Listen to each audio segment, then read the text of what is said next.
Alejandro asks, what do you envision for the MSG card? Aspinall gone, Harrison Nunes. Which other matches do you foresee? I mean, I would imagine it's probably going to be those two fights. John, you can't make bigger fights. And every time you go there, because remember a long time ago, Dana said it costs $500,000 to turn the fucking lights on. That's right. I need to make sure I make my money back. And so if I want to make my money back, I got to have the best pay-per-view I can take there. Yeah. Look, it's New York City and Madison Square Garden is ridiculously expensive. You know, the unions and everything, it costs a ton to put the show on there.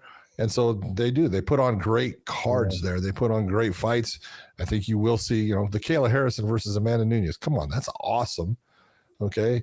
And then you got to take a look and say Aspinall against Gone, if that's the one they're going to do for the heavyweights, okay, it's great. But, really the question is, who do you put against Tom Aspinall? Is Cyril Gane the best person to put against him? Is Jelton Almeida the best person to put against him? There's not a whole lot. And this is Josh has always said, talking about the heavyweights, he's right in the fact that it's a shallow pool as far as talent. There's just not that many great heavyweight fighters. That's why it would be really nice if the UFC still had guys like Francis Ngannou.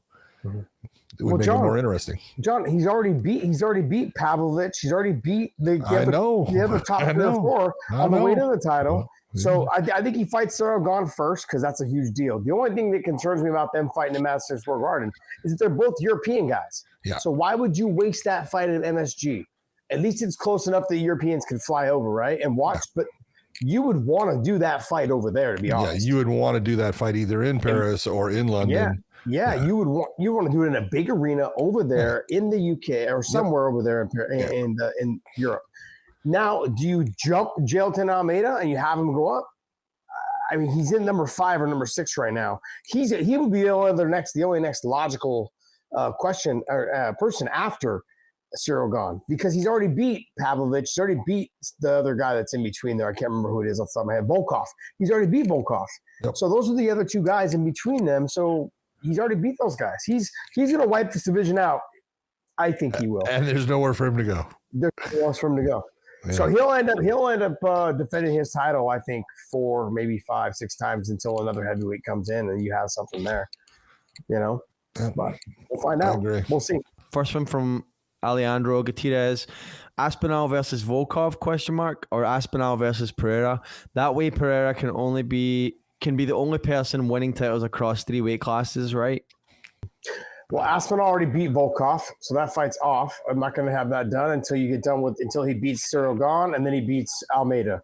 So those are the 2 fights that I think should be next for Tom Aspinall. Am I right, John? Yeah, I would agree. Okay. And then I think anything else outside of that, I don't think there's anything else. Was there a second part of that question? Then he can be the only one holding 3 titles across 3 weight classes. He's talking about that. Yeah, John, to be honest, if he beats both those guys and Alex ends up winning the title against Ankalaev because they're scheduled to fight next, I'm down to see that fight. I am. I'm down. I mean, look, what are we holding back? I mean, Pereira's 38? He'll be 39 by the time they actually fight. What are we doing? And that's the great thing. He is not a John Jones, and no, that's no disrespect to John Jones. He's not trying to protect his legacy. He's trying to make as much money as he possibly can so he can ride off into the sunset. That's the difference between certain fighters, right? One is like, I'm a money whore and I'm going to take as much money as I can. And the other one is like, I'm going to protect my legacy. I don't want to take any chances. I want to fight the guys that I feel are safe. And I understand one. Okay. But let me ask you this, legacy wise, you got a guy in John Jones, who's 28-1. Mm-hmm. So he's got 29 professional fights there. You've got Pereira, who is now in, MMA looking at 13-2 or something like that. Mm-hmm. If he beat Tom Aspinall, if he beat him, I'm sorry, 12-3 for Pereira. Mm-hmm. If he beats him though and becomes a 3-division champion, is his legacy better than fucking John Jones's? Yes. There you go. Because he's the only one to do it. No, it's not just that, John. Think about this. By fight 9, he'd already had 2 titles in 2 different weight classes. John Jones took him 20-something fights to get 2 titles.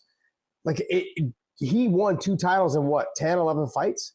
in the UFC. I mean, let's be honest. And now I've always said those were the weakest weight classes, at least at the times he was winning them.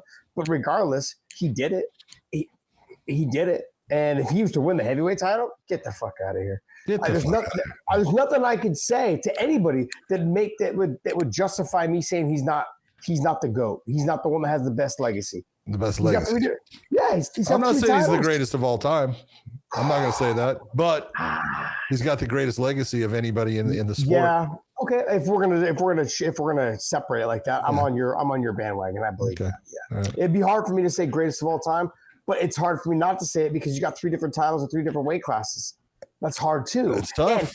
And he did it in such a short period of time. That's the thing, though, John. Like some of these guys, they don't even have, they're barely getting their beak wet in their own division by as many fights as he has. That's true. So anyways, I love watching him fight. I'm going to be sad to see him go because he is getting older. Yeah.